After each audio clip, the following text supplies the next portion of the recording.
Page Punchers! Howdy doodly, welcome back to the channel. My name is Brad, the DC Universe Geek, and today we are going to be looking at the McFarlane Toys DC Direct Page Punchers Wonder Woman action figure. Because it's a Page Punchers, they always come in the bubble with the back showcasing the cover of the comic that this figure is based from. So in this case, issue number 1 of Wonder Woman. Time to open it. Slicey McSlicerson. Out! And she's out with her copy of Wonder Woman issue number 1. Although I will say, lamentedly, that this does not come with all 64 pages of the issue. It's not a facsimile, but rather it's just the origin story contained in that issue. And her trading card, which, oddly enough, is not the same as the back of the package.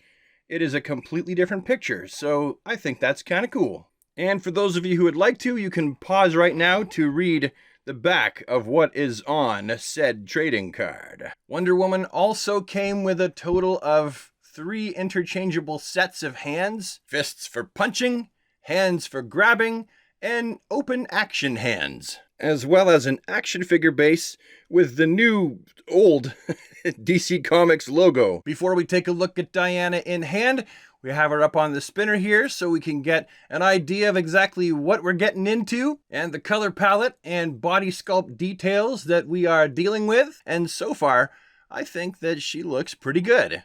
Before we get too far into the video, I would like to point out that my fingers might appear a little bit orangish red, and that's because I had tandoori chicken for dinner and it stained my fingers. So first off, in hand and up close, looking at her head sculpt, we can see that they really did try to capture the look, whether it be the hair or the tiara or the overall shape of the face, the blueness of the eyes.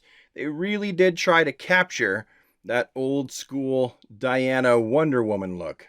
They have her red earrings there, nice dark lips. They got the blue highlights in the hair.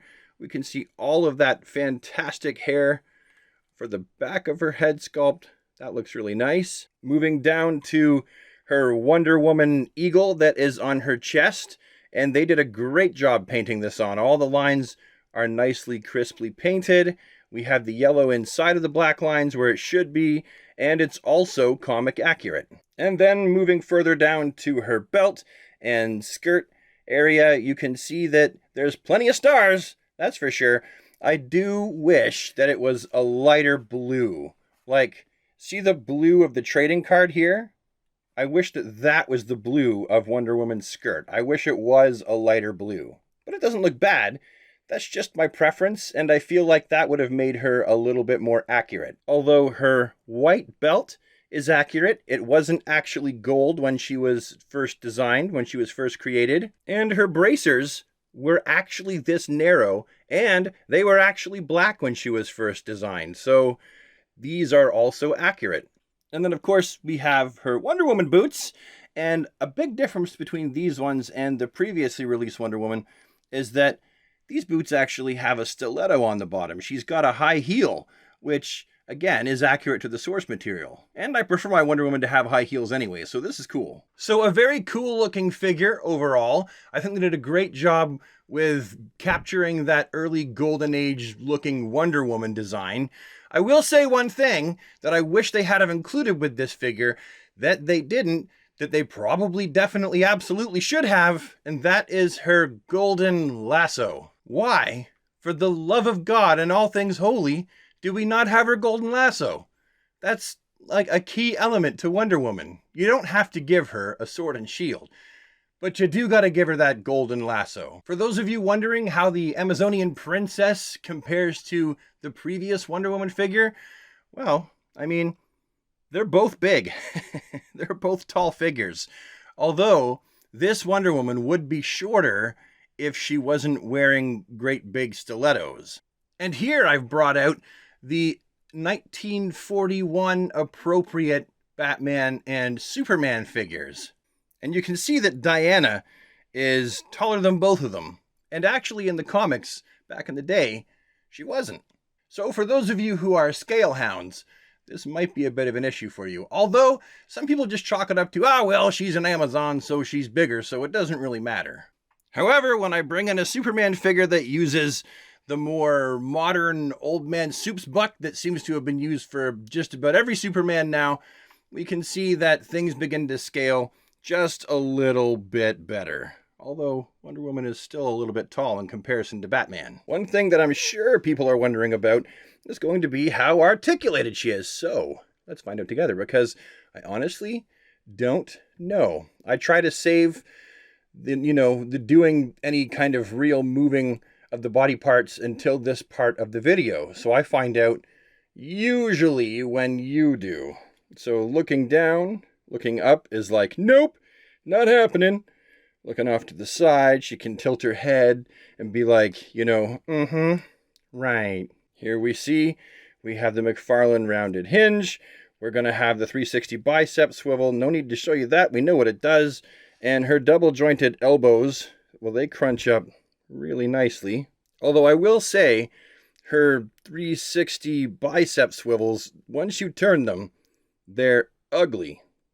Underneath her bracer here, we can see she has the rounded hinge, and the rounded hinge does rounded hingey type stuff. Pretty good. Pop that back up there, cover that up.